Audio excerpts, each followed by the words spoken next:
कहानी की स्टार्टिंग एक बहुत खतरनाक टावर से होती है जो कि बहुत ज़्यादा डेडली लग रहा होता है देखने में। तो इस प्रकार कहानी आगे बढ़ती है। सभी रिपोर्टर एक बेबलोन नाम की जगह पे पहुंच जाते हैं और वहां से न्यूज़ को लाइव टेलीकास्ट कर रहे होते हैं और बताते एक हंटर अपनी स्किल्स की वजह से इस टावर के 40 फ्लोर पे पहुंच चुका है और उसके बॉस को उसने अकेले ही हरा दिया बिना किसी पावर का यूज करे, जो कि सच में अनबिलीवेबल फिर आगे हमें रिपोर्टर बताते हैं जो ब्लैक ड्रैगन गिल्ड के बंदे हैं वो सारे वहां से खाली हाथ लौट जाते हैं और उन्हें कुछ भी नहीं मिलता। फ्यूचर उनके लिए क्या रखा है क्या नहीं ये सब बातें करने लगते हैं। तभी वो रिपोर्टर बताता है ये सारे लोग खाली हाथ आए, इन्होंने कुछ भी नहीं पाया है, जबकि एक बंदे ने सब कुछ पा लिया है। तुम ही लोग गैस करो। उस बंदे की हमें झलक दिखा दी जाती है जो कि इतने कारनामे कर चुका था। इस बंदे को कहते हैं फ्लेम वॉरियर, जिसने 40 फ्लोर अकेले ही क्लियर कर लिया था। रिपोर्टर हमें आगे बताता है ये टॉप रैंक का हंटर है, इसकी जैसी पावर पूरे कोरिया में किसी के पास नहीं है और ये बहुत ज्यादा ताकतवर माना जाता है। इसने अकेले ही पूरे बॉस को हरा लिया था, वो भी अपने पावर का 1/4 हिस्सा भी यूज करे बिना। हमें ड्रैगन वॉरियर का क्लोजअप शॉट दिखाया जाता है जिसमें ये बहुत ज्यादा इंटेंस लग रहा होता है। मीडिया वाले सभी लोग इसके आगे पीछे पड़े होते हैं, लेकिन ड्रैगन वॉरियर अपना काम ही कर रहा होता है, जिसे हम लोग फ्लेम वॉरियर भी कह रहे हैं, जिसका काम था सिर्फ और सिर्फ इन लोगों को इग्नोर करना और अपने ऊपर पूरा ध्यान रखना और फार्मिंग करना। फिर अचानक एक रिपोर्टर को बहुत ज्यादा चुल मचती और वो फ्लेम वॉरियर के आसपास आ जाता और उसे कांग्रेचुलेशन करता है। तभी ड्रैगन वॉरियर अपनी नम सी आवाज में क्या आगे बोलो,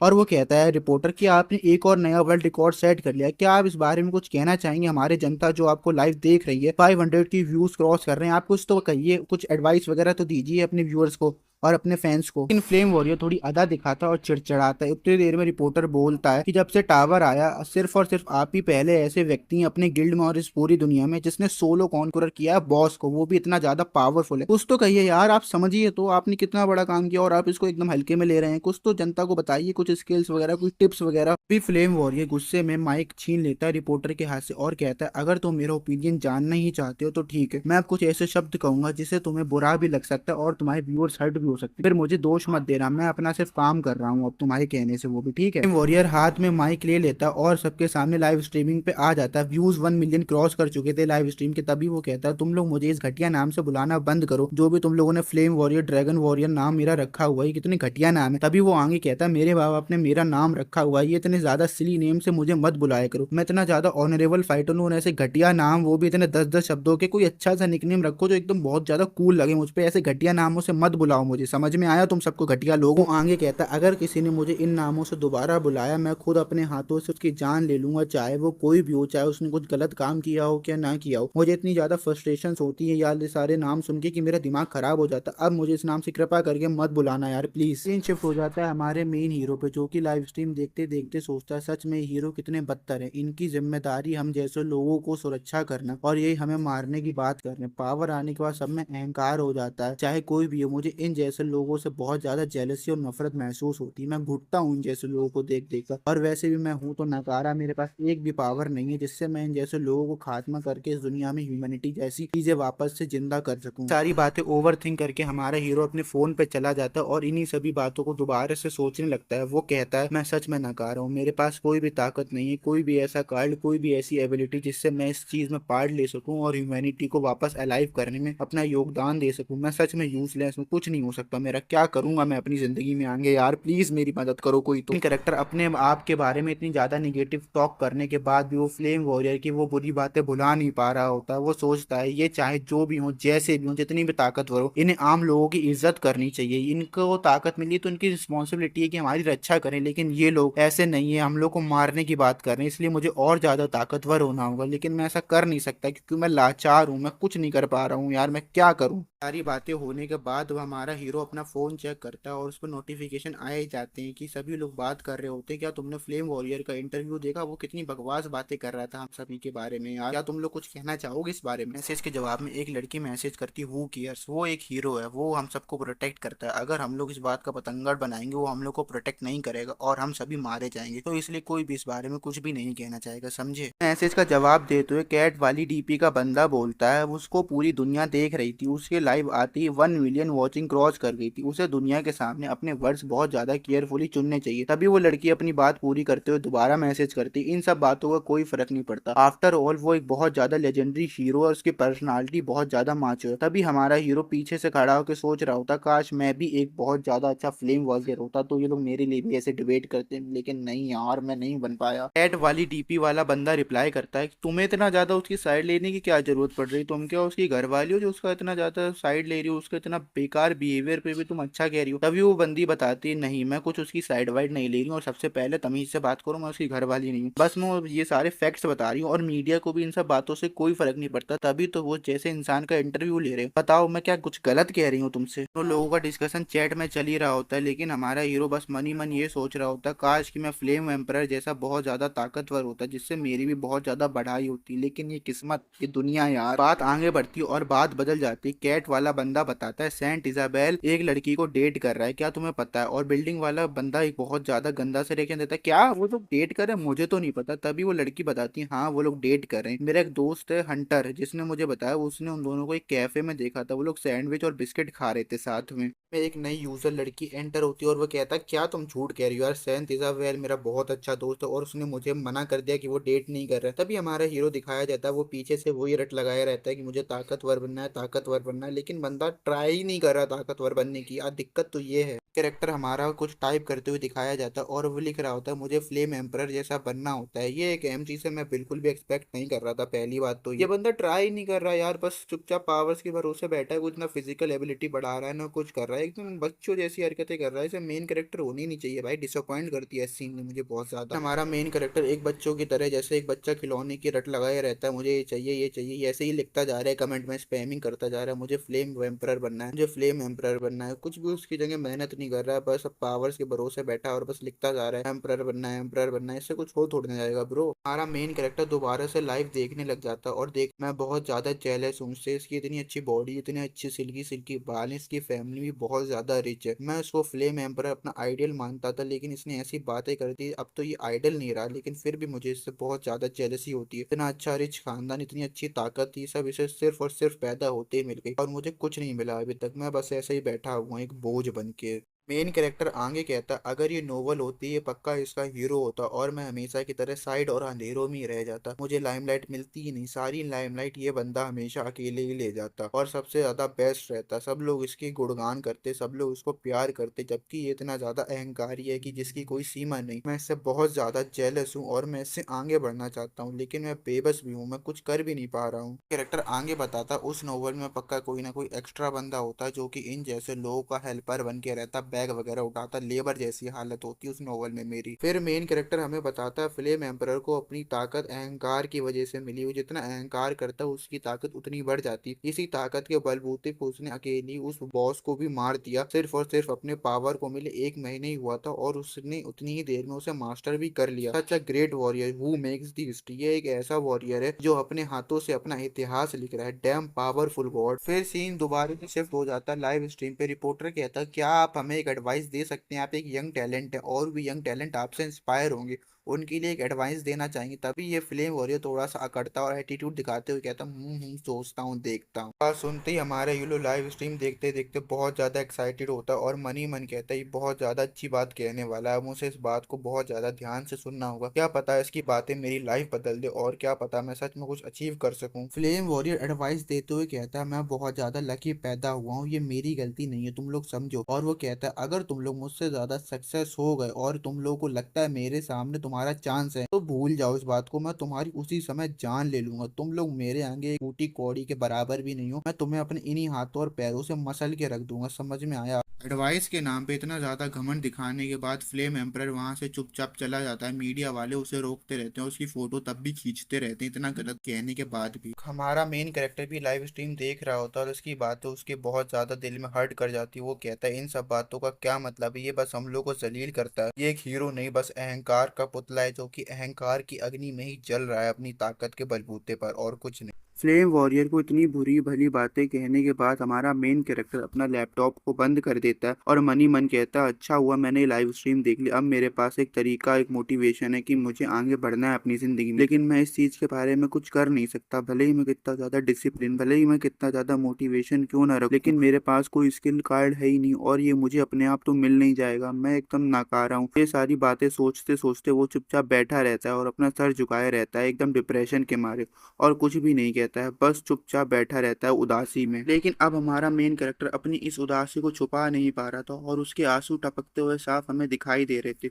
वो स्क्रीन को देख के सोचता है, फ्लेम वॉरियर के पास जो भी है सब कुछ है, मेरे पास कुछ भी नहीं, कतरा भी नहीं है। और वो तभी अचानक से उन पोस्टरों के पास चला जाता है जब उसने वो तब चिपकाए थे जब वो फ्लेम वॉरियर का फैन हुआ करता था, और कहता है सक्सेसफुल लोग अनसक्सेसफुल लोगों को सिर्फ और सिर्फ कूड़ा दान समझते हैं, जो चाहे वो फेंक के चले जाते हैं, ऐसे ही हर फैमिली में होता है। तभी वो एक हाथ अपना फ्लेम वॉरियर के पोस्टर पे ले जाता है और कहता है, अगर मेरे पास इसके जैसी स्किल्स होती या इससे अच्छी स्किल्स होती तो मैं ह्यूमैनिटी को वापस अलाइव करता, सबका भला करता और सबसे अच्छी अच्छी बातें कहता। मेरे पास एक भी पावर नहीं, इसीलिए सभी एस और सी रैंक के हंटर मुझे नीचा दिखाती, इसी वजह से मुझे इस स्टूडियो में रहना पड़ता है जहाँ पे लोग आते जाते हैं, शराब की बोतलें छोड़ देते हैं, इस गंदगी में रहना पड़ता है क्योंकि सिर्फ और सिर्फ मेरे पास पैसा नहीं है। इन सब बातों को सोचते सोचते मेन कैरेक्टर को इतनी ज्यादा गुस्सा आती है, वो सारे पोस्टर फाड़ देता और मन ही मन सोचने लगता है, मुझे फ्लेम वॉरियर जैसा बनना है, फ्लेम एम्पर जैसा बनना है, मैं इसके लिए कुछ भी करने को तैयार हूँ, लेकिन मैं कुछ कर ही नहीं पा रहा हूँ। तभी वो चिल्लाता है और कहता है, मैं इससे बहुत ज्यादा जेलस हूँ, ये बहुत ज्यादा सक्सेस है मुझसे और मैं इसके सामने कुछ भी नहीं हूँ, मैं इसकी एक जूते की नोक के बराबर भी नहीं हूँ।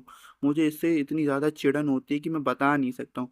इतनी ज्यादा गुस्सा और डिप्रेशन के चलते वो चुपचाप जमीन पे अपने घुटने टेक देता है और बैठ जाता है और कहता है, अगर मेरे पास फ्लेम एम्परर जैसी स्किल्स होती तो मैं बहुत ज्यादा ग्रेट होता हूँ। तभी उसका ध्यान नहीं जाता, ऊपर से एक रोशनी आ रही होती है विंडो से जो बहुत ज्यादा चमकीली लग रही होती है, लगता है कुछ चेंज होने वाला है इसकी जिंदगी में। लेकिन ये खिड़की से आने वाली रोशनी बहुत ज्यादा चमकीली होती है, इतनी ज्यादा कि पूरा कमरा चमका देती है। लेकिन हमारा हीरो मेन कैरेक्टर जो है वो दुख और दर्द में इतना ज्यादा खोया हुआ होता है कि इसे इस चीज का बिल्कुल भी एहसास नहीं होता, वो चुपचाप बैठा ही रहता है। लेकिन देर आए दुरुस्त आए, लेकिन हमारे मेन कैरेक्टर को फिर इस रोशनी का एहसास हो जाता है और वो ऊपर अपनी मुंडी करके देखता है, उसे कुछ भी समझ नहीं आ रहा होता, सिर्फ वो हैं करके रह जाता है और कुछ भी रिएक्शन नहीं दे पा रहा होता है इस सिचुएशन के लिए। लेकिन बढ़ते बढ़ते वो रोशनी बहुत ज्यादा बढ़ जाती और हमारा हीरो इतनी चमक देख के हैरान हो जाता है, वो रोशनी कार्ड जैसा शेप लेने लगती है और इसको कुछ भी नहीं समझ में आता है।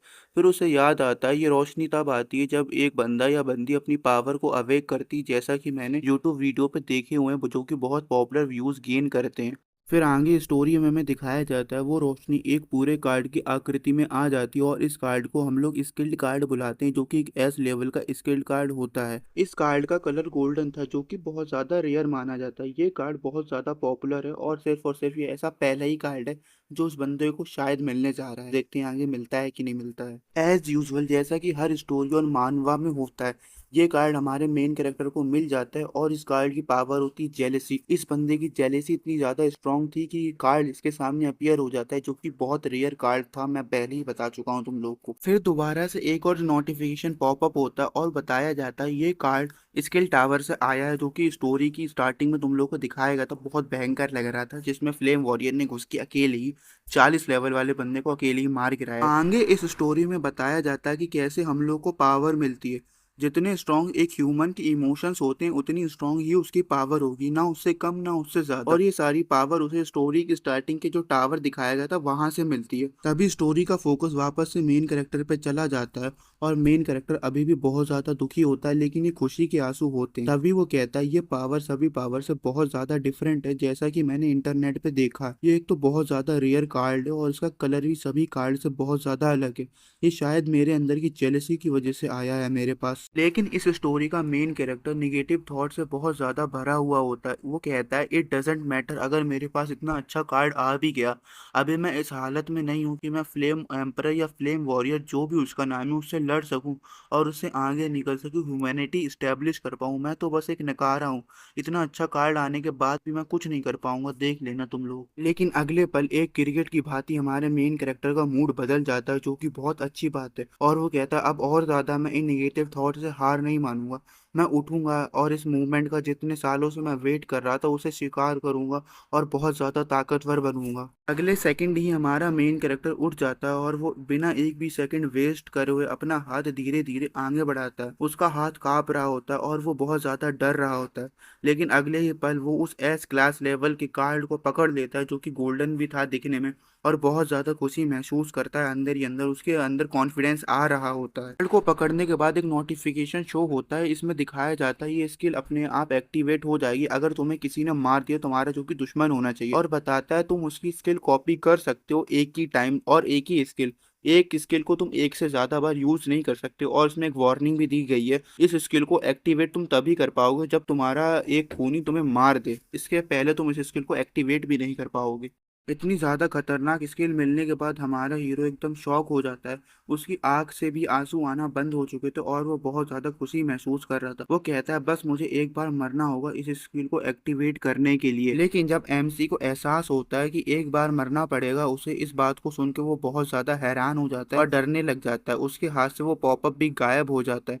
लेकिन फिर अगले ही पल वो पॉपअप वो दोबारा बना लेता और मन ही मन वो सोचने लग जाता है एक बार मरना तो होगा, लेकिन मैं मरूंगा किससे, अभी तो मेरा कोई दुश्मन भी नहीं है। सारे लोग जो मुझे बुली करते थे वो मेरी जान थोड़ी ना ले लेंगे, यार ऐसा कैसे हो सकता है, किससे मरूं मैं और कहाँ मरूं जाके, कोई दुश्मन भी तो बना है मेरा यार, तब तो मरूंगा मैं। इतनी सारी बातें सोच सोच के मेन कैरेक्टर के सर में दर्द होने लगता है और वो चिल्ला के कहता है अबे यार किस तरीके की स्किल दे दी मुझे, पहले स्किल नहीं थी तो ज्यादा अच्छा था। खैर ऐसा तो मैं कहूंगा नहीं, स्किल तो मिली मुझे कम से कम, लेकिन स्किल बहुत बेकार है यार, एक बार मरना पड़ेगा भाई, मेरी अभी से फट रही है सुन के। आगे हमें दिखाया जाता है फ्लेम एम्परर अपनी आग की ताकत का यूज करके सेंट इजाबेल को पूरी तरीके से मार देता है। उसकी आंखों में कोई भी शर्म नहीं थी, कोई भी हया नहीं थी, वो बेशर्माई की तरह अपनी दोस्त अपनी गर्लफ्रेंड को मार देता, और हमारा हीरो ये सब देख रहा होता है और उसे बहुत ज्यादा डर लग रहा होता है, लेकिन वो कुछ कहता नहीं है, बस चुपचाप देखता ही रहता है। हमारे हीरो की आंखों में साफ साफ हमें डर नजर आ रहा होता है, उसका शरीर कांप रहा होता है, चेहरे से पसीना आ रहा होता है, और वो मन ही मन सोचता है ये कैसा हीरो है जिसने अपनी गर्लफ्रेंड को ही मार दिया।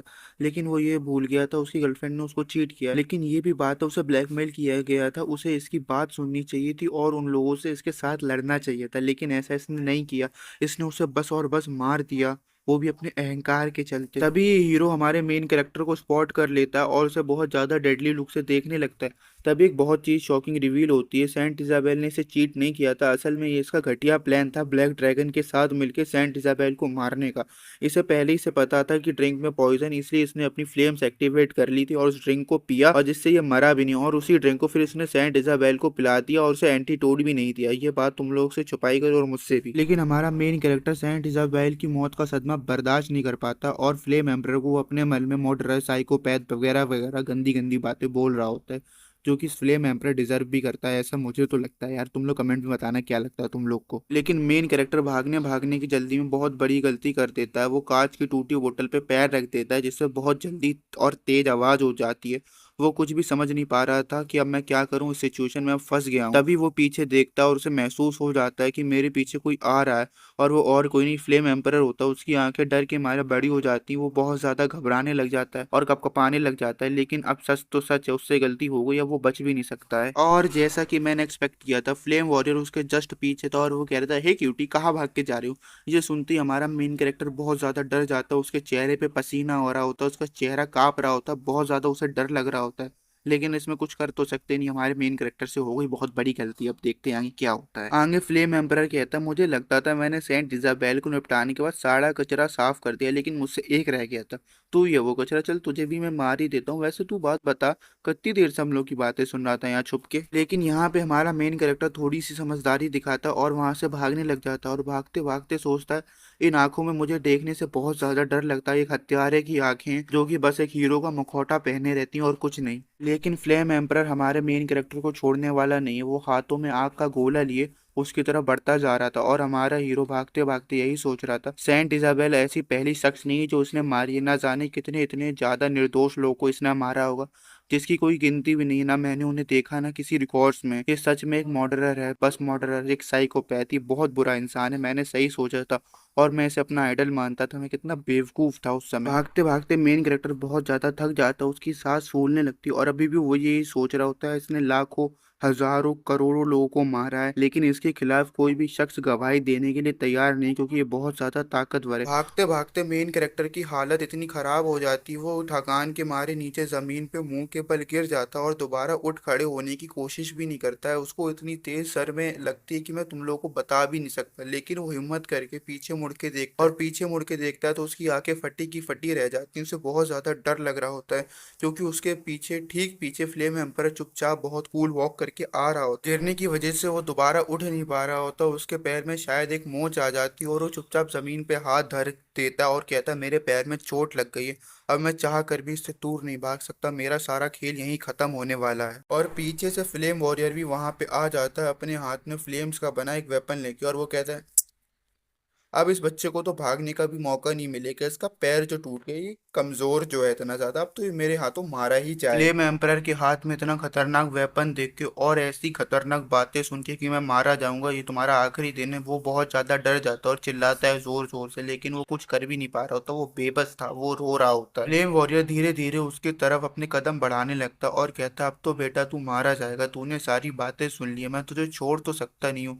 अगर छोड़ दिया तो मेरे सारे काले कारनामे बाहर आ जाएंगे और मेरी इमेज बहुत ज्यादा डाउन हो जाएगी। हमारा मेन कैरेक्टर फ्लेम एम्पर के सामने घुटनों के बल होकर गिड़गिड़ाता और कहता है, प्लीज मुझे जाने दो फ्लेम एम्पर, मैं किसी को कुछ भी नहीं बताऊंगा, तुम मेरे आइडल भी थे एक समय पे, प्लीज मुझे जाने दो, मुझे माफ कर दो, मुझे जाने दो। तभी फ्लेम एम्पर कहता है, तुम्हें भीख मांगने से अच्छा भागने की कोशिश करनी चाहिए, समझा। फ्लेम एम्पर थोड़ा मजाक उड़ाते हुए हंसते हुए कहता है, क्या तुमने कुछ भी देखा? अगर तुमने कुछ भी नहीं देखा तो मैं तुम्हें जाने दे सकता हूँ, आफ्टर ऑल मैं इतना बुरा भी नहीं हूँ कि बेफालतू में ही मारता रहूं आम लोगों को। और वो कहता है कि मुझे पता है तूने देखा है सब कुछ, समझा। लेकिन इन सभी सिनेरियो के बीच में हमारा मेन कैरेक्टर बहुत ज्यादा घबरा जाता है, उसकी आंखों से आंसू निकल रहे होते हैं, और वो रोते रोते झूठ कहता है कि मैंने कुछ भी नहीं देखा है, मैंने कुछ भी नहीं देखा है, प्लीज मुझे जाने दो, मैं किसी को बाहर कुछ भी नहीं बताऊंगा, मुझे माफ कर दो। फ्लेम एम्पर उसके पास आराम से आके बैठता है और कहता, तो तेरे कहने का मतलब ये है कि तूने कुछ भी नहीं देखा, तो मैंने तुझे जो भागते हुए देखा, जो कांच की बोतल की आवाज सुनी, वो सब झूठ था ना?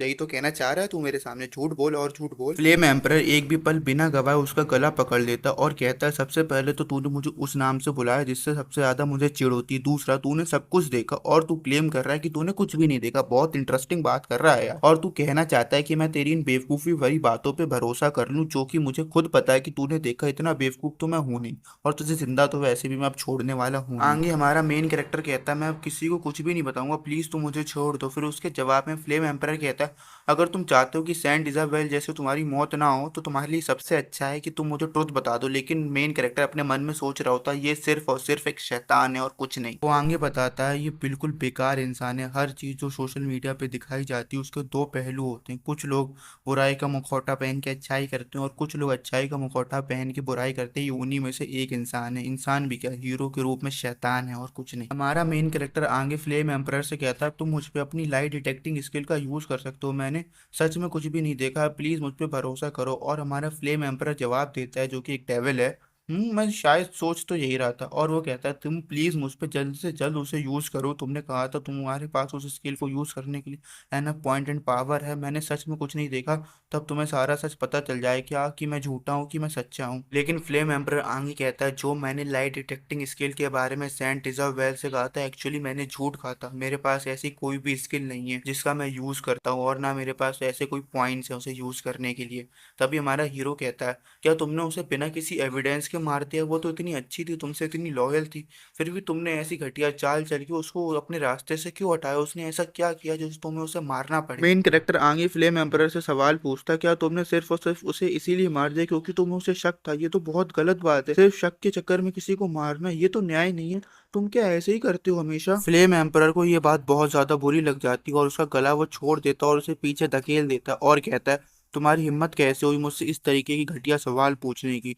तुम्हारी इतनी औकात नहीं कि तुम मुझसे ऐसे सवाल पूछ सको, समझिए। मेन कैरेक्टर की इमोशनल बातें खत्म होने के बाद हमें एक फ्लैशबैक दिया जाता है, जहां फार्मर और उसका बेटा खड़े होकर टावर को देख रहे होते हैं। उसका बेटा पूछता है, पापा ये टावर कहाँ से आ गया? तो फार्मर जवाब देता है, ये बेटा टावर अपने आप ही आ गया, किसी को भी नहीं पता ये कहाँ से आ गया, ये सभी लोगों को स्किल्स देता है, कुछ को मिल पाती है, कुछ को नहीं मिल पाती है। तभी उनका बेटा पूछता है, पापा आपके पास कौन सी स्किल है? तभी फार्मर जवाब दे के कहता है, बेटा मेरे पास इंजीनियरिंग की स्किल है, इसलिए वो स्किल मेरे यूज नहीं आई, इसलिए मैं अपने पापा की फार्मरी का काम संभालने लगा हूँ, समझ में। मजाक से हटके आगे फार्मर बताता है, इस टावर के हर एक फ्लोर पे बहुत ज्यादा खतरनाक मॉन्स्टर होते हैं जिनसे लड़ने के लिए बहुत ज्यादा सुपर नेचुरल एबिलिटी होती है और जो कि टावर खुद ही प्रोवाइड करवाता है। ये एक तरीके का गेम समझ लो, जैसे गेम में एक डेवलपर डिसाइड करना है क्या होना है क्या नहीं। हाल ही में भी GTA 6 आ रहा है, तो उसमें एक डेवलपर ही डिसाइड करेगा क्या स्टोरी है, क्या करेक्टर, कौन मेन रहेगा, कौन लाइमलाइट में रहेगा, कौन एनपीसी रहेगा। वैसे ये टावर है, वैसे ये डिसाइड करता है किसे पावर मिलनी किसे नहीं मिलनी, कौन लाइमलाइट में रहेगा, कौन अंधेरे में रहेगा और कौन सुपर हीरो बनेगा।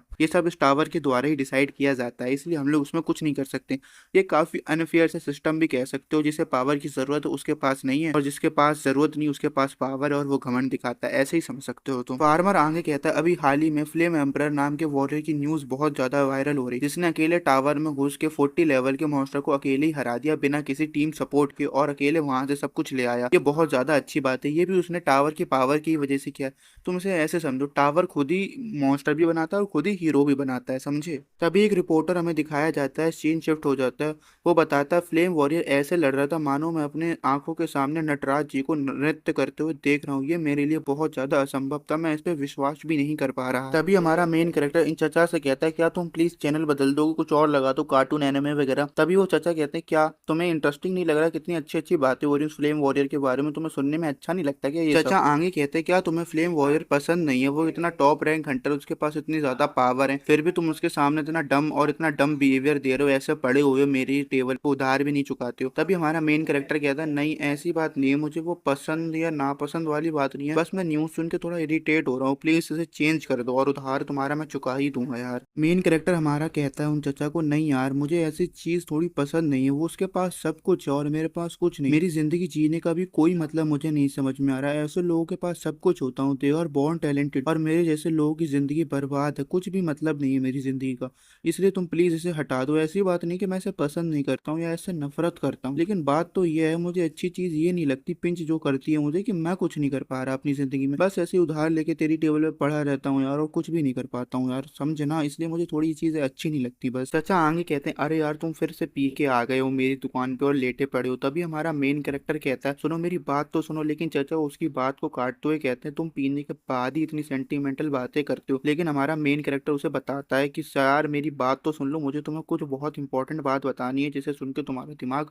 खराब सा हो जाएगा, होश उड़ जाएंगे तुम्हारे, प्लीज। कैरेक्टर के इतना इंसिस्ट करने के बाद चचा उसकी बात सुनने के लिए तैयार हो जाते हैं, और मेन कैरेक्टर आगे बताता है, मुझे कल एस क्लास का एक स्किल कार्ड मिला, लेकिन स्किल इतनी ज्यादा स्टूपिड है कि मुझे उसको यूज करने के लिए मरना पड़ेगा, लेकिन मुझे ये नहीं समझ में आ रहा जब मैं मर जाऊंगा तो मैं उसको यूज कैसे करूंगा। ये एकदम पैथेटिक चीज है यार, एकदम सेंसलेस। फिर हमारा एमसी चचा को बताता है, ये स्किल इतनी ऐसी बेकार है कि मैं इस स्किल के बारे में हंटर एसोसिएशन को बता भी नहीं सकता हूँ, क्योंकि मैं हंटर बनने के लायक हो चुका हूँ, सारी क्वालिफिकेशन आ गई स्किल कार्ड आने से, और मैं इस चीज को नोटिफाई भी नहीं कर पा रहा हूँ, ना अपने आप को रजिस्टर करवा पा रहा हूँ as a hunter in hunter association. आगे मेन कैरेक्टर कहता है, इस स्किल को बताते हुए भी मुझे बहुत ज्यादा शर्म आती है बाहर। तभी चचा बहुत ज्यादा गुस्सा हो जाते हैं इस पे, क्योंकि ये टेबल को डैमेज कर चुका था, और कहते थे ये सारी बकवास बाहर जाके करो, और आइंदा से दोबारा इस कैफे में शराब पी के दिखना भी मत, मुझे ये तुम्हारा आखिरी बार था, समझे। इतनी सारी बातें सुनने के बाद मेन कैरेक्टर कैफे से बाहर आ जाता है। तभी उसका सिस्टम पॉपअप होता है और उसे फर्स्ट क्लास हंटर की रैंकिंग दिखाई जाती है। पहले नंबर पे फ्लेम एम्पर, दूसरे नंबर पे विच ऑफ ब्लैक ड्रैगन, और तीसरे नंबर पे पॉइजनस वाइपर था। इन सभी को देख के मेन कैरेक्टर और ज्यादा लूज हो जाता है अपने कंट्रोल से, इतना ज्यादा लूज हो जाता है कि वो जमीन पे गिर जाता है, उसकी वजह से उसके सर में चोट आ जाती है। लेकिन तभी वो एक चीज देखता है, उसकी नजर एक गली के अंदर जाती है जहाँ पे फ्लेम एम्पर और सेंट इजाबेल खड़े हुए थे। ये वही लड़की है जिसे फ्लेम एम्पर डेट कर रहा था, और वो उससे कहती, मुझसे थोड़ा दूर हट जाओ, मुझे थोड़ा अनकंफर्टेबल सा फील हो रहा है। तभी फ्लेम एम्पर खिसियाते हुए कहता, तुम इतनी ज्यादा एक्टिंग क्यों कर रही हो, तुम एक्टिंग में बहुत अच्छी नहीं हो। तभी सेंट इजाबेल थोड़ा हिचकिचाते हुए कहती है, मैं एक्टिंग कहाँ कर रही हूँ, मैं तुमसे पहले की तरह मिल रही हूँ, तुम्हें कुछ गलत फहमी हो रही है यार। लेकिन फ्लेम वॉरियर ज्यादा बात को आगे ना बढ़ाते उसे एक बोतल दिखाता है जिसमें बेसिलिक होता है। ये एक स्टोमक एसिड होता है जिसे पी के अंदर की सारी अंतड़ियां जल जाती हैं, खराब हो जाती हैं, और बंदा तड़प तड़प के मर जाता है। वो बताता है, तुमने इसलिए ऐसा किया ताकि मैं 40 लेवल अकेले क्लियर ना कर पाऊं। इस बातों को सुन के सेंट इजाबेल बहुत ज्यादा डर जाती है, और वो कुछ नहीं कह पाती है, क्योंकि वो निर्दोष नहीं बल्कि दोषी साबित हो जाती है। फ्लेम वॉरियर आगे गुस्से में कहता, अगर मेरी फ्लेम्स एक्टिवेट नहीं होती और मैं ड्रिंक को पीने के बाद चला जाता तो ये एसिड भाप बन के नहीं उड़ता और मैं मारा जाता, लेकिन ऐसा नहीं हुआ क्योंकि मेरी स्किल एक्टिवेट थी। तुम चाहती क्या हो, तुम मेरी गर्लफ्रेंड होने के बाद भी तुमने मेरे साथ ऐसा क्यों किया। सेंट इजाबेल अपनी सफाई में कहती है, ऐसा कुछ नहीं, तुम्हें कोई गलत फहमी हुई है, बस मैं उस टावर को क्लियर करने में तुम्हारा पार्ट बनना चाहती थी, तुम्हारा साथ देना चाहती थी, ऐसा कुछ भी नहीं जैसा तुम समझ रहे हो। तभी फ्लेम एम्परर कहता है हंसते हंसते, जैसा मैंने सोचा तो तुम बिल्कुल की बिल्कुल वैसे ही निकली। हमारा हीरो गली के पीछे छुप के ये सारे कांड बखूबी सुन रहा होता है और वो कहता है ये शायद कोई मिसअंडरस्टैंडिंग हुई होगी, ये दोनों तो बहुत अच्छे कपल्स थे, ये दोनों बहुत अच्छे से डेट कर रहे थे, इनके बीच में बहुत ज्यादा लवली कन्वर्सेशन भी होती हैं, ये सारी बातें मुझे पता है, लेकिन अब इनके बीच में ऐसा क्या हो गया है जो मरने मारने तक की बातें आ गई हैं। तभी अचानक फ्लेम एम्परर अपनी गर्लफ्रेंड सेंट इजाबेल का गला पकड़ लेता है और उसे दीवार से सटा मार देता है, और ये सारी चीजें हमारा हीरो होते हुए देख रहा होता है और कुछ भी नहीं कर पा रहा होता, लाचारी से देखता है और बहुत ज्यादा शॉकिंग रिएक्शन दे रहा होता है, बहुत ज्यादा घबराया हुआ लगता है। फ्लेम वॉरियर आगे कहता है गला दबाते हुए, मैं तुमसे कुछ सवाल पूछूंगा और उनका जवाब हाँ या ना में देना, और मेरे साथ कोई ट्रिक्स मत खेलना, मेरे पास लाई डिटेक्टिंग स्किल भी है, ठीक है?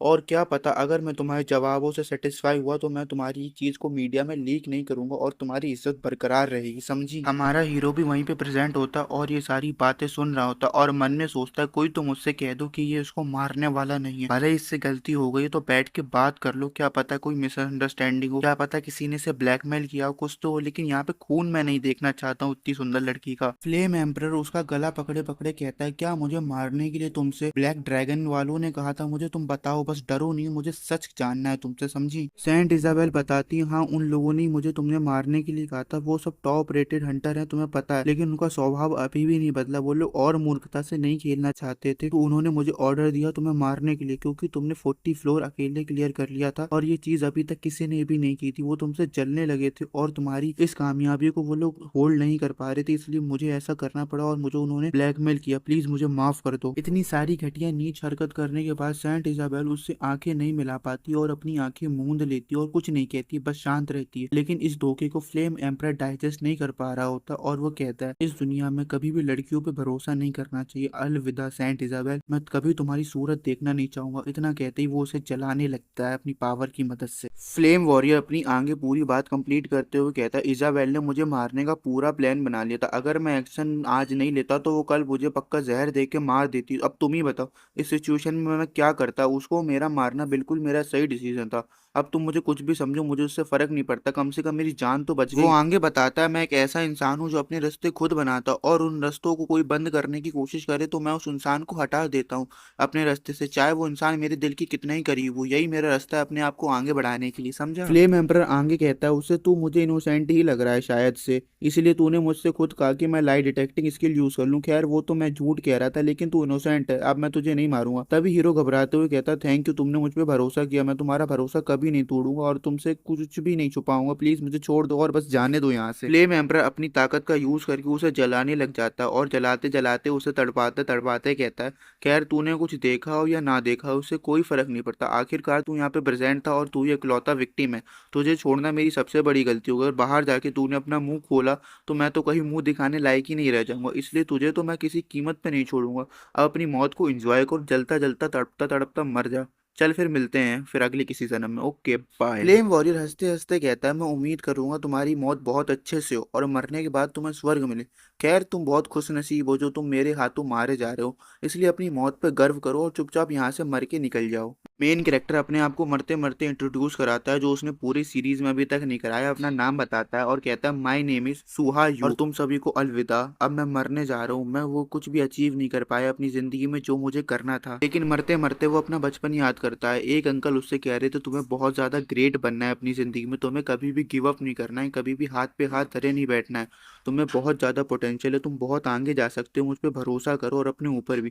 तभी हमारा हीरो मुस्कुराते हुए कहता है हाँ मैं बिल्कुल आगे बढ़ूंगा, लेकिन अब उसकी हालत तो देखो तुम लोग यार, रोने वाली है उसकी हालत अभी तो। तभी सीन शिफ्ट हो जाता है और एक बहुत बड़ी ब्लैक स्क्रीन आ जाती है, उस पर लिख के आता है यू हैव डाइड, जो कि तुम लोग भी आसानी से पढ़ सकते होगे, इसका मतलब अब उसकी स्किल एक्टिवेट होने वाली, तो आगे सीरीज में बहुत ज्यादा मजे आने वाले, तुम लोग बने रहना बस इस सीरीज में यार यार। लेकिन फिर सीन शिफ्ट हो जाता है और हम लोग को दिखाया जाता है हमारा मेन कैरेक्टर एक जमीन पे लेटा हुआ पड़ा है मरी जैसी हालत में, लेकिन वो मरा नहीं होता है क्योंकि उसकी स्किल एक्टिवेट हो चुकी है, ऊपर बहुत बड़ा साइन बन के आता है कि आपने अपनी लेवल बढ़ा ली और आपकी स्किल भी एक्टिवेट हो चुकी है। तभी हमारा मेन कैरेक्टर अपने मनी में बोल रहा है मुझे मरना तो था लेकिन उससे नहीं मरना था यार, वो इंसान इतना घटिया है यार, मुझे जो शर्म आ रही है, मैं उससे मर गया। तभी अचानक से एक सिस्टम का नोटिफिकेशन पॉपअप होता है और वो बताता है आपने सारी रिक्वायरमेंट्स पूरी कर ली हैं आपकी स्किल यूज करने के लिए, अब आप इस स्किल को यूज कर सकते हैं, आप इस स्किल के ऑफिशियल ओनर हैं, आप इसको यूज कर सकते हैं बिना किसी फिक्र के, बिना किसी लिमिटेशन के। नोटिफिकेशन पॉपअप होने के बाद सूहा कहता है मेरी लाइफ इससे पहले ही बेहतर थी, इस स्किल कार्ड के आने के बाद से सब कुछ बिगड़ गया है।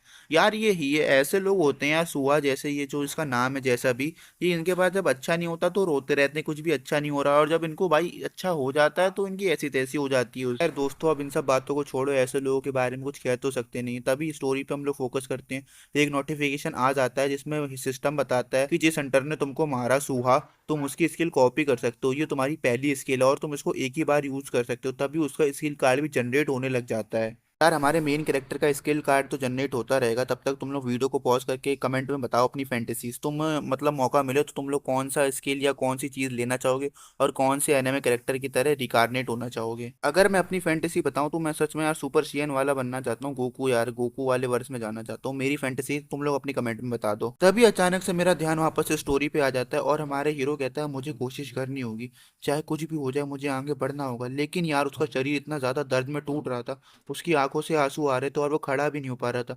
वो कहता है मुझे अपना गोल्ड कार्ड को पकड़ना होगा कुछ भी करके, कैसे भी। तभी एक और नोटिफिकेशन आता है, सिस्टम कहता है प्लीज अपना एक कार्ड सिलेक्ट कर लीजिए, आपके पास एक चांस है प्लीज। लेकिन तभी हीरो सोचता है अगर मुझे स्किल कार्ड चुनने का एक और मौका मिले तो मैं क्या करूंगा, सिर्फ एक चांस अगर एक और मिल जाए तो मैं क्या इसी स्किल कार्ड पे स्टक रहूंगा कि दूसरा स्किल कार्ड चुनूंगा। खैर ये तो फिलोसफिकल बातें थी। तभी हमें दिखाया जाता है हीरो अपना हाथ आगे बढ़ा देता है उस रोशनी की तरफ जहाँ पे कार्ड था, और वो उसे तुरंत पलक झपकते ही पकड़ लेता और कहता है जस्ट वन मोर टाइम, एक बार और। तभी नोटिफिकेशन आता है आपने अपना कार्ड बखूबी सिलेक्ट कर लिया, कॉन्ग्रेचुलेशन। कार्ड सिलेक्शन पूरा ही होते हीरो के शरीर में बहुत ज्यादा दर्द होने लगता है, उसकी आंखें दर्द के मारे फटी जा रही थी, वो एक शब्द भी नहीं कह पा रहा था, बस वो एक जगह पड़ा था और कुछ भी करके हिल नहीं पा रहा था। तभी हमें दोबारा से कुछ सीन पास्ट के दिखाई देते हैं। अगर तुम लोग स्मार्ट हो गए अब तक गैस कर चुके होगी स्टोरी कहाँ पे जा रही है और स्टोरी का प्लॉट और ट्विस्ट क्या है, चलो आगे स्टोरी पे बढ़ते हैं। बढ़ते बढ़ते आगे स्टोरी में बताया जाता है कि ये सारे गिल्ड किस चीज के लिए कैपेबल हैं, और जो ब्लैक ड्रैगन गिल्ड है वो अकेली 40 फ्लोर पे चला गया। अब आगे देखते हैं क्या होता है, बने रहिए हमारे साथ इस ब्रेकिंग न्यूज में। तभी न्यूज वाले आगे बताते हैं अनफॉर्चुनेटली सारे गिल्ड वाले एम्प्टी हैंड्स आए और हमारा हीरो लेटा पड़ा रहता है। गाइस अगर तुम लोग स्मार्ट हो गए अब तक तो समझ ही गए होगे स्टोरी पूरी पास्ट में टर्न हो चुकी है, हीरो पास्ट में रिकारनेट हुआ है with new powers and skill card, और हमारे हीरो को होश आ जाता है, वो पलक झपकते उठ जाता है और उसे कुछ भी समझ नहीं आ रहा होता। तभी अगले पल उसके दिमाग की बत्ती जलती है और उसे समझ में आ जाता है वो पास्ट में आ चुका है। लेकिन फिर से वो टेलीविजन देखता है और उसे पता चलता है एक बार फिर से इस वर्ष में भी फ्लेम एम्परर ने दोबारा से सिंगल हैंडली उस मॉन्स्टर को हरा दिया है। लेकिन रुको, ये मैं कहाँ आ गया हूँ, मुझे कुछ भी समझ नहीं आ रहा। मैं मरा तो आग से जल के था एक फुटपाथ पे, लेकिन मैं अपने घर अपने स्टूडियो में कैसे आ गया हूँ, ये सब यहाँ पे चल क्या रहा है, मेरा दिमाग फटा जा रहा है, मुझे बहुत ज्यादा दिक्कत महसूस हो रही है। अगर मैं गलत नहीं हूँ तो मैं अपने घर पे आया कैसे, मुझे इस बारे में कुछ भी नहीं पता। मैं इतना ज्यादा टेंस कभी मैंने फील नहीं किया आज तक जितना ज्यादा आज मैं टेंस फील कर रहा हूँ। ये पावर थी कैसी यार, मुझे कुछ भी नहीं समझ में आ रहा है, हुआ तो हुआ कैसे। मुझे तो लग रहा है मैं एक ऐसा सपना देख रहा हूँ जिसमें मैं पास्ट में आ चुका हूँ। इस चीज को कंफर्म करने के लिए मुझे अपना फोन चेक करना होगा। अगर उसमें वही सारे मैसेज दोबारा रिपीट होते हुए दिखे तो मैं पूरा कंफर्म हो जाऊंगा कि मैं पास्ट में आ चुका हूँ। वेट, ओह फक, मैं सच में पास्ट में आ चुका हूँ। वो सारे मैसेज एक एक करके जो भी मैंने पढ़े थे सारे रिपीट हो रहे हैं। अगर मैं पास्ट में आ चुका हूँ तो मेरे पास्ट में आने का एक्चुअल में गोल क्या है, और वो स्किल मुझे कहाँ ले आई है यार। और फ्लेम वॉरियर भी वही सारी विनिंग स्पीच दे रहा है, अपने नाम के बारे में बता रहा है जैसा कि उसने पास्ट में बताया था कि मेरा एक अच्छा नाम, मुझे उस नाम से बुलाया करो, इन फालतू नामों फ्लेम एम्पर फ्लेम वॉरियर से ना बुलाया करो। मैं क्या करूं पास्ट में आके, मुझे कुछ भी नहीं समझ में आ रहा। पहले मुझे बिल्कुल भी भरोसा नहीं हो रहा था कि मैं पास्ट में आ चुका हूँ, लेकिन फोन की स्क्रीन और वो सारे मैसेजेस देखने के बाद मुझे पूरा भरोसा हो चुका है कि मैं पास्ट में आ चुका हूँ। सब लोग डिट्टो एक एक वर्ड रिपीट कर रहे हैं जैसा कि उन्होंने पहले बोला था। पास्ट में आने के बाद भी मैं कुछ भी फ्यूचर का नहीं भूला हूँ, वैर वो तो फ्यूचर का होगा नहीं क्योंकि पास्ट का ही था, मैं बस एक दिन पीछे आया हूँ। लेकिन मुझे हर एक चीज याद है कि कैसे सेंट इजाबेल मरी, कैसे उस बेरहम इंसान ने मुझे मारा। अब मुझे अपने स्किल कार्ड चेक कर लेने चाहिए, इतना कहती है स्किल कार्ड वो चेक करने लग जाता है और स्किल कार्ड उसके सामने आ जाते हैं। उस स्किल कार्ड में कुछ भी ऐसा नहीं लिखा था जो मैं तुम लोग को समझा पाऊँ, इसलिए चलो आगे बढ़ जाते हैं। यार जो भी इस स्किल का नाम है एकदम बेकार है, बकवास है, कचरा है, मुझे फिर से मरना पड़ेगा मुझे उस स्किल को कॉपी करने के लिए जो मेरे पास है। खैर एक बार तो मैं मर चुका हूँ, इसलिए मैं उस स्किल को यूज कर सकता हूँ जो फ्लेम एम्परर के पास थी। लेकिन फ्लेम एम्परर की स्किल को मैं अभी यूज ही नहीं कर सकता हूँ। ये स्किल कैसी है, मतलब स्किल होने के बाद भी यूजलेस स्किल है यार। एकदम उसने फ्री फायर के कैरेक्टर्स की कुछ याद दिला दी, एडम और ईव, उनके पास भी कोई स्किल नहीं होती थी लेकिन थे तो गॉटेड कैरेक्टर। अभी हमें एक और स्किल दिखाई जाती है जिसका नाम होता है दी टाइम ट्रेवलर्स क्लॉक। ये ऐसे काम करती है, एक बंदा मर जाए तो अपने मरने के बाद जहाँ पे वो मरा था वहीं पे वो 24 घंटे बैक लौट सकता है अपनी मेमोरीज और स्किल के साथ। लेकिन इसकी पेनल्टी और वार्निंग ये थी, जितनी बंदे की रैंक हायर होगी उतना ज्यादा उसे शरीर में दर्द होगा और उतनी ज्यादा उसे कॉन्सिक्वेंसेस फेस करने होंगे। और ये स्किल कॉपी करी गई है हंटर सोहा यो से, जो कि हमारा main correct time travel skill का पता लगाने के बाद हमारा मेन कैरेक्टर बहुत ज्यादा हैरान हो जाता है और उसके दिमाग में ये चलने लगता है कि मैं दोबारा घर कैसे आ गया, मतलब मरने के बाद मैं अपने घर पे रिकारनेट हूँ। उसके दिमाग में सवाल आने लग जाता है और इसी बात को सोच सोच के वो बहुत ज्यादा कंफ्यूज हो जाता है, इतना ज्यादा कि उसके पसीना निकलने लगता है। तभी वो उस स्किल को पढ़ने लगता है और उसे समझ में आता है मरने के बाद वो 24 घंटे वक्त में पीछे लौट सकता है। ये इसकी पावर है, एक बार मतलब एक बार मरेगा तो एक ही बार वो 24 घंटे पहले लौट पाएगा। ये उसकी पावर थी जिसे वो अच्छे से समझ चुका था। और हमारा मेन कैरेक्टर जब भी समय में वापस आएगा उसके पास वो सारी यादें होंगी जो भी इसने मरने से पहले कलेक्ट करी थी। तभी हमारा मेन कैरेक्टर उसी जगह पे आ जाता है जहाँ पे इसने बहुत सारे पोस्टर लगाए होते हैं और उस जगह को छू छू के देखने लग जाता है। मेन कैरेक्टर जिसका नाम सू हा यू है वो आगे बताता है फ्लेम एम्पर ने सेंट इजाबेल को बिना किसी वजह के मार दिया और उसने मुझे भी मार दिया। सेंट इजाबेल की कोई गलती नहीं थी, इसने खुद उसकी ड्रिंक में पॉइजन मिलाया था और उस पर झूठा इल्जाम लगाया अपनी पजेसिव स्किल का यूज करके। और इसने मुझ जैसे इतने इनोसेंट और यूजलेस इंसान को मार दिया जो अपनी जिंदगी में कुछ भी नहीं कर रहा था, चुपचाप पड़ा था, ना किसी का नुकसान करता था मैं, ना किसी का फायदा करता था। इस पे मुझे बहुत गुस्सा आ रही है। वापस से हमें वही लाइंस दिखाई जाती हैं जो कि फ्लेम एम्पर ने अहंकार में बोली थी कि कुछ लोग लकी पैदा होते हैं, तुम लोग अगर मेरे सामने आओगे तो मैं मार दूंगा। ये बात सुन के इस बार मेन कैरेक्टर बहुत ज्यादा गुस्से में आ जाता है और कहता है देखते हैं पहले तू मुझे मार पाएगा या पहले मैं तुझे मारूंगा। अब मेरे पास बहुत सारी पावर्स आ चुकी है और मैं बहुत ज्यादा अपग्रेड करने वाला हूँ, तो बस तू देखता जा फ्लेम एम्पर। इतने गुस्से में वो अपना नोटिफिकेशन पैनल बंद कर देता है और वही बात बोलता है जो मैंने अभी बोली कि तू मुझे मारेगा या मैं तुझे मारूंगा, इस बार ये वक्त बताएगा, ये ना कि तू ना कि मैं। सूहा का इतना आइकॉनिक डायलॉग बोलने के बाद बाहर से बहुत ज्यादा शोर आता है कि बाहर आग लग गई आग लगी। हमारा मेन कैरेक्टर बहुत ज्यादा हैरान हो जाता है। अभी वो खिड़की पे जाके देखता है और सच में बहुत ज्यादा आग लग रही होती है। तो रश के मारे बाहर निकलता है तो देखता है नागरिक जो वहाँ के रहने वाले उस आग को बुझाने के लिए पानी तो कोई फायर एक्सटिंग्विशन लेके जा रहा है। तो हाँ, बिल्डिंग को देखते देखते कहता है मैं एक ऐसी जगह पे रहता हूँ जो सिटी से बहुत ज्यादा आउटसाइड है और इसे उन लोगों ने बनाया जो कि खुद हंटर बनना चाहते थे अनफॉर्चुनेटली, लेकिन वो बन नहीं पाए, तो इस जगह पे आग लगना बहुत ज्यादा सस्पिशियस है।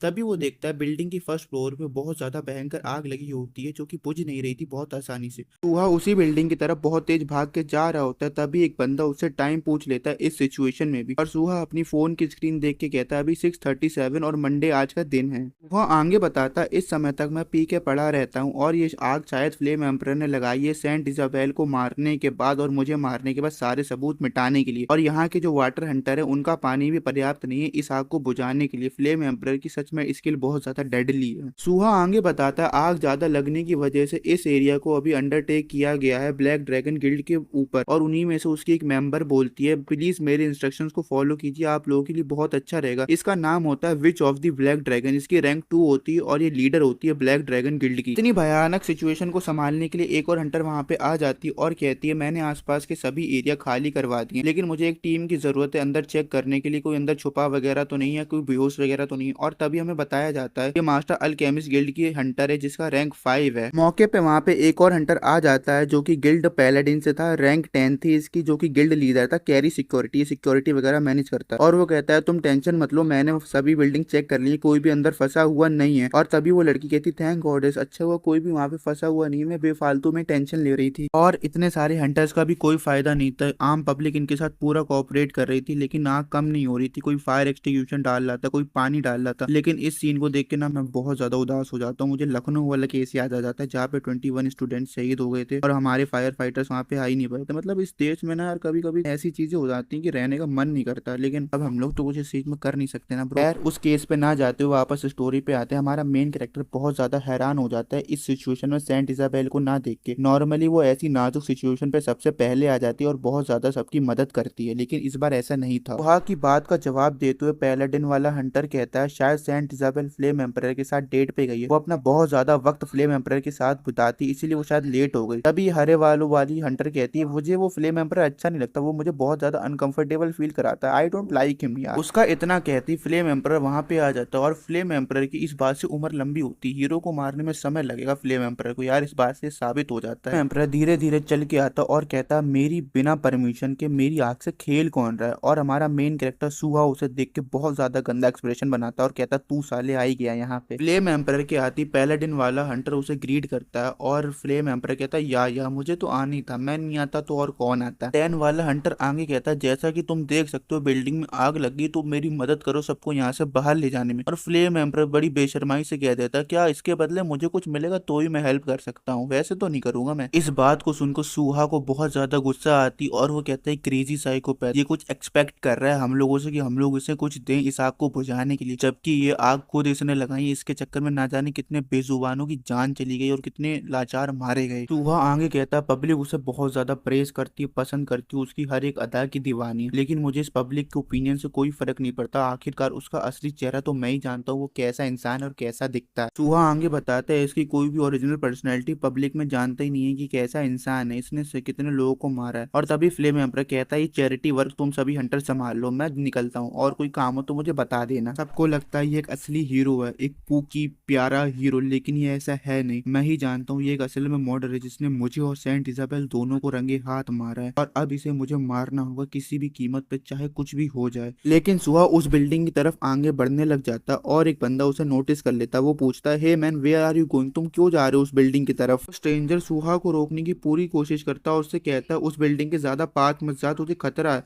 लेकिन सुहा को तो फ्लेम एम्पर को मारने की धुन सवार थी और वो उसका हाथ झटक के गुस्से में उसकी तरफ बढ़ने लग जाता है। सभी हंटर्स के लिए जो कि सच्चाई अच्छाई के लिए लड़ते हैं, वफादारी रखते हैं अपने अंदर अपने ईमान की और ह्यूमैनिटी के लिए, इस दुनिया के लिए, इस मॉन्स्टर फ्लेम एम्पर को मेरे हाथों मरना ही होगा। इस चीज से कोई फर्क नहीं पड़ता कि मेरा रास्ता क्या है फ्लेम एम्पर को मारने के लिए, फर्क इससे पड़ता है कि जिंदा है या मरा। तभी हमारा मेन कैरेक्टर ये कह के बहुत जल्दी से फ्लेम एम्पर की तरफ दौड़ जाता है और फ्लेम एम्पर उसे देख लेता है। हमारा मेन कैरेक्टर बहुत ज्यादा जल्दबाजी कर रहा होता है, तभी वो कहता है चिल्लाते तुझे इस दुनिया से मरना ही होगा, तू सिर्फ और सिर्फ मौत डिजर्व करता है। लेकिन मैं गलत था, वो उसको मारने नहीं बल्कि आग में खुदा खुद जलने जा रहा था, और वो आग में जाके बहुत जोर से चिल्लाता है ऐसे करके, और वो मर जाता है उसी समय। आग की लपटें इतनी तेज थी कि उसकी बॉडी जिंदा जल रही होती है, वो बहुत ज्यादा दर्द महसूस कर रहा होता, मैं तुम लोग को बता नहीं सकता, और मरते मरते कहता है यही एक इकलौता रास्ता है इस मॉन्स्टर को मारने के लिए।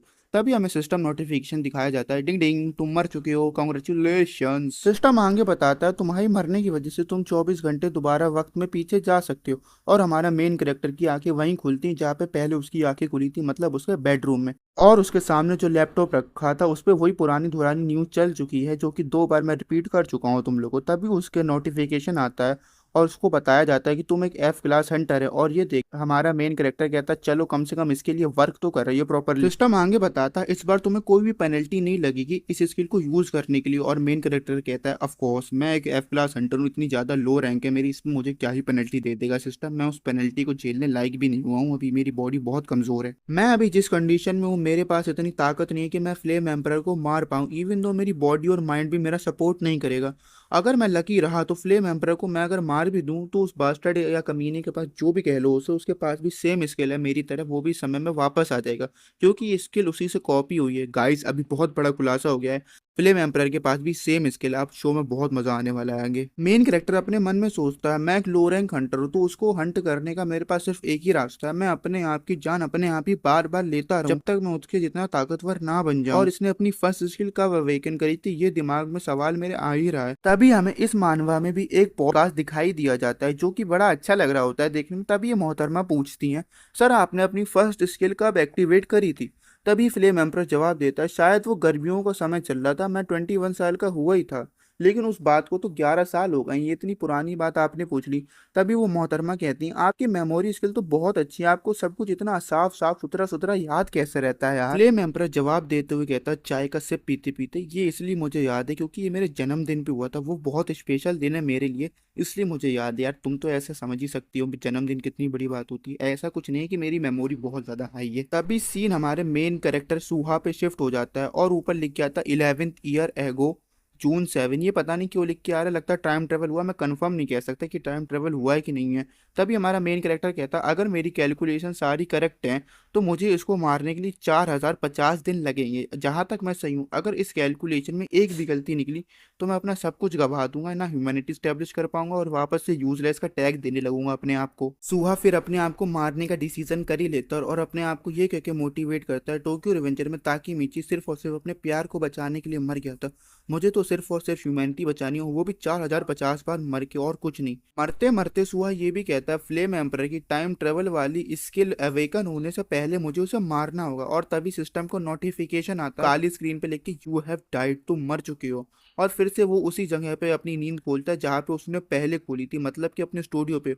और वो कहता है बस 4049 दिन ही रह गए हैं मरने के लिए। और वो लगातार अपने आप पे चाकू घोंकता रहता है, घोंकता रहता है, घोंकता रहता है, और मरता रहता है, मरता रहता है, इतनी बार मरता है कि कोई सीमा ही नहीं है यार। हर बार जब भी सुहा मरता वो बहुत ज्यादा दर्द महसूस करता है, लेकिन ह्यूमैनिटी के लिए ये सब उसे सहना पड़ता है। जब भी वो मरता है उस पर कोई भी पेनल्टी नहीं आती, क्योंकि वो एक्सट्रीम लो रैंक हंटर है। और मरने से पहले वो अब कहता है बस 20,020 दिन रह गए। और फाइनली अब वो दिन आ जाता है जब सुहा मरने के बाद अपनी पावर्स अवेक कर लेगा बिना किसी पेनल्टी के लिए। और वो जब वो मरता है इस बार आखिरी बार, उसके पीछे से बहुत ज्यादा लाइटनिंग स्पार्क आने लगते हैं। सुहा के मरने के बाद हमें घड़ी दिखाई जाती है जिसपे 2:01 हो रहा था, जिसका साफ मतलब था हमारे मेन कैरेक्टर ने टाइम ट्रेवल कर लिया, जो कि बहुत अच्छी बात है। आगे स्टोरी में और मजा आएगा। आगे बेड पे बिस्तर पे पड़े पड़े सुहा सोचता है आखिरकार इतनी बार मरना मेरा रंग लाया, मैं फाइनली वक्त में पीछे आ गया। तभी सुहा अपने आप को उठ के देखता है और वो बहुत ज्यादा हैरान हो जाता है। वो समय पर देखता है और कहता है इसमें बहुत ज्यादा ही वक्त मैंने जाया कर दिया, इतना मुझे एक्सपेक्ट नहीं था। लेकिन वो इस बात की खुशी भी मनाता है कि साथ ही साथ वक्त में पीछे भी आ गया। और कहता है मैं उस समय में आ गया जहाँ पे फ्लेम एम्परर एक लेजेंड नहीं था, वो एक नॉर्मल इंसान था। बार बार मरना बहुत ज्यादा दर्दनाक होता है, इस चीज को कर करके मैं बहुत ज्यादा थक गया हूँ, लेकिन अभी मेरा आराम का वक्त नहीं है। सुहा आगे बताता है उसके प्लान के हिसाब से वो 30 बार ज्यादा मर गया था। 30 दिन की एक्स्ट्रा डेथ उस पर बहुत ज्यादा भारी पड़ सकती है। भले ही मुझे 30 बार एक्स्ट्रा मरना पड़ा, लेकिन इसकी इतनी कोई बड़ी बात नहीं। अगर मुझे पेनल्टी भी भोगनी पड़ी तो पेनल्टी भी मैं सह लूंगा, लेकिन फ्लेम एम्परर को एक लेजेंड में नहीं बनने दे सकता ह्यूमैनिटी और हिस्ट्री के फ्यूचर के लिए। इसलिए अब मैं फ्लेम एम्परर को मारने की पूरी कोशिश करूंगा। इतना कहते ही सुहा अपने कमरे से चाकू लेके बाहर निकलने लग जाता है। सभी की नजरों से बचने के लिए सुहा अपनी हुडी का कैप यूज करता है और उसे चेहरे पर लगा लेता है जिससे किसी का ध्यान न जाए। तभी हमें बताता है सुहा पूरे 11 साल पहले आया, मैं 6 और 11 बज रहे हैं। तभी सुहा एक बिल्डिंग के सामने बाहर आके खड़ा हो जाता है और वो बिल्डिंग और किसी की नहीं बल्कि फ्लेम एम्परर की होती है। और सुहा बाहर से खिड़की से उसे देख रहा होता है और फ्लेम एम्परर नशे की हालत में पड़ा होता है और उसका कॉल बज रहा होता है। तभी वो उठता है और कहता है मेरा सर दर्द से फटा जा रहा है और तुम कॉल करे जा रहे हो। सुहा खिड़की से बाहर खड़े होकर कहता इसने अभी पी रखी तो इसे मारना अभी बहुत आसान होगा, मेरे पास बहुत अच्छा मौका है। फ्लेम एम्परर जल्दी जल्दी हड़बड़ी में अपनी जैकेट पहन के वहां से निकलता और कहता इस चीज को मैंने कम से कम 10 बार से ज्यादा किया, फिर भी मुझे मेरा प्लान आउटकम नहीं मिला। तभी सुहा हम लोग को बताता है हर दिन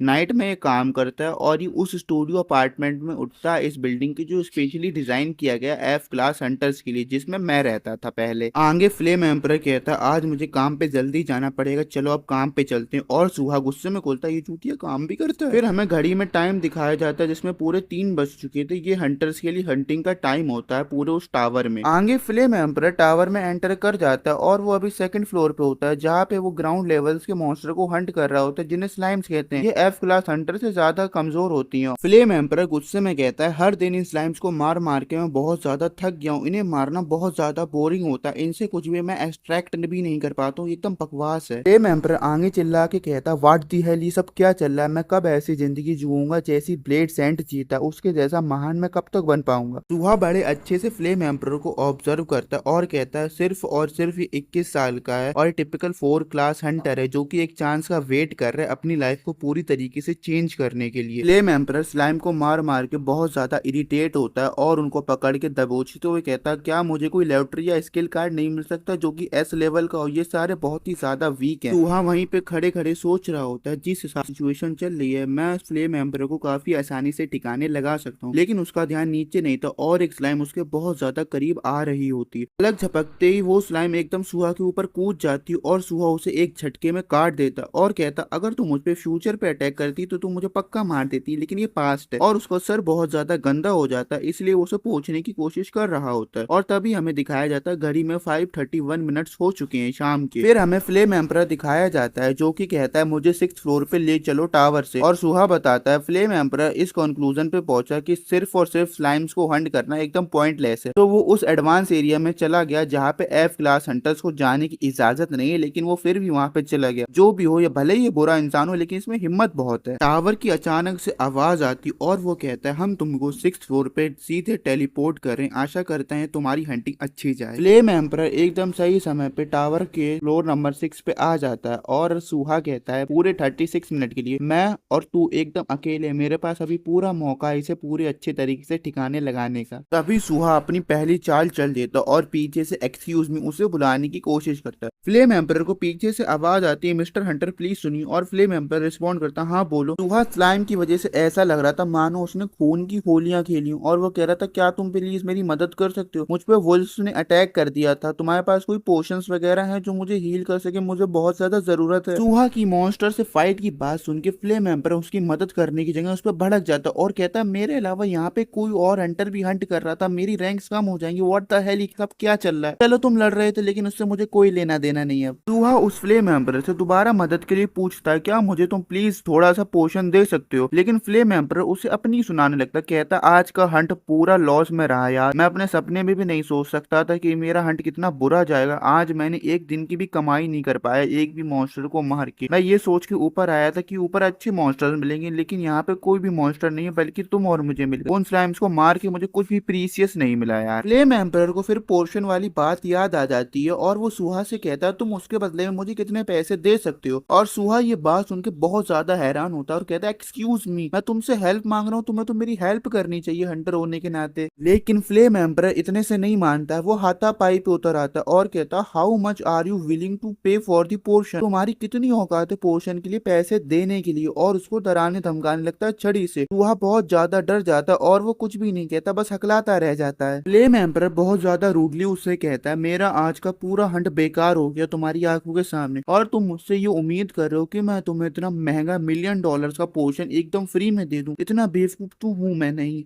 और मैं तो तुमको बिल्कुल भी जानता नहीं हूँ, तो मैं एक अनजान इंसान को जो मेरे लिए अच्छा है या बुरा है मुझे ये भी नहीं पता, मैं उसको इतना एक्सपेंसिव पोर्शन क्यों दे दूंगा, भला तुम खुद सोच के बताओ। सुहा फ्लेम एम्परर से कहता है जो एल्केमिस्ट गिल्ड था उसने तुमको इसको $20 में दिया होगा, ठीक है, जहां तक मुझे पता है, तो मैं तुमको इसके 20 गोल्ड दे दूंगा जो कि $20 के बराबर ही है, तो प्लीज मुझे इसको दे दो। और फ्लेम एम्परर कहता है मैंने इसे 20 में खरीदा है, 20 गोल्ड का ही खरीदा है, तो मैं तुम्हें इस 20 गोल्ड का ही क्यों दूं, मैं कुछ प्रॉफिट वगैरह ना कमाऊंगा इससे। फ्लेम एम्परर आगे सुहा को धमकाते हुए कहता है उसकी जान की धमकी देके अगर तुम चाहते हो कि मैं तुम्हें ना मारूं तो तुम्हारे पास जितना भी है तुम मुझे दे दो, जो कि सिर्फ और सिर्फ तुम्हारे पास 20 गोल्ड है, तो मैं आशा करता हूँ तुम अपनी जान बचाना चाहोगे और वो 20 गोल्ड मुझे शांति से देना पसंद करोगे। फ्लेम एम्परर आगे बहुत ज्यादा बेशर्माई दिखाता और कहता चलो 20 गोल्ड को भूल जाओ, तो मुझे अब 40 गोल्ड दे दो अगर अपनी जान बचाना चाहते हो। आगे फ्लेम एम्परर वही करता है जिसके लिए वो जाना जाता है, जिसे कहते हैं बदतमीजी, और कहता है चलो अपनी जेब खाली करो, मैं पहले से जानता था तुम्हारे पास बहुत ज्यादा पैसे, no worries I will empty them for you, मैं तुम्हारी उन जेबों को तुम्हारे लिए खाली कर दूंगा और तुम्हारी जेब बहुत ज्यादा खाली हो जाएंगी तो तुम्हें बहुत ज्यादा हल्का फील करेगा और तुम मॉन्स्टर से बहुत अच्छे से भी लड़ पाएगा। फ्लेम एम्परर अपने ईगो और अहंकार अपनी बदतमीजी के चलते सुहो को धक्का दे देता और वो गिरते गिरते कहता है मुझे पहले ही से पता था ये किस तरीके का इंसान है। और फ्लेम एम्परर कहता है चलो देखते हैं तुम्हारे बटुए में मुझे कितने पैसे मिल जाते हैं। फ्लेम एम्परर उसका बटुआ लेके झाड़ने लगता और कहता 1 2 3 इतने गोल्ड उसके में से गिर रहे होते हैं और वो अंदाजा लगा के कहता है शायद इसमें से 60 गोल्ड तो निकल ही जाएंगे, और उसकी एक्सपेक्टेशन बिल्कुल धरी की धरी रह जाती थी जब वो पर्स के सिक्के सारे गिर जाते हैं और उसे पता चलता है ये बहुत ज्यादा गरीब है, इसके पास कुछ भी नहीं है जो मैं ले सकूं।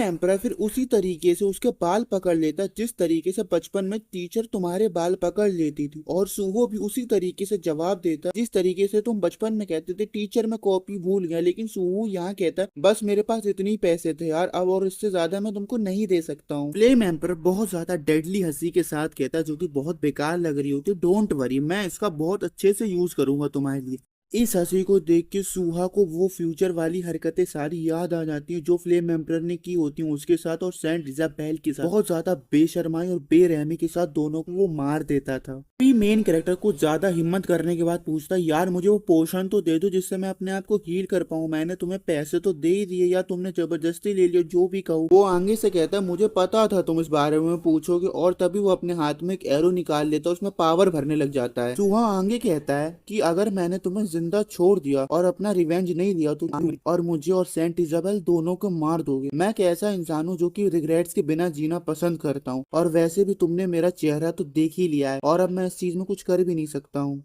इस बात को सुन के फ्लेम एम्परर भड़क जाता और कहता है, चलो अब तुम नर्क में ये सब बातें मुझे बताना, अगर मैं वहां पे आया कि तुम रिग्रेट के साथ जीते हो या नहीं। और वो अपना एरो उसकी तरफ छोड़ देता है।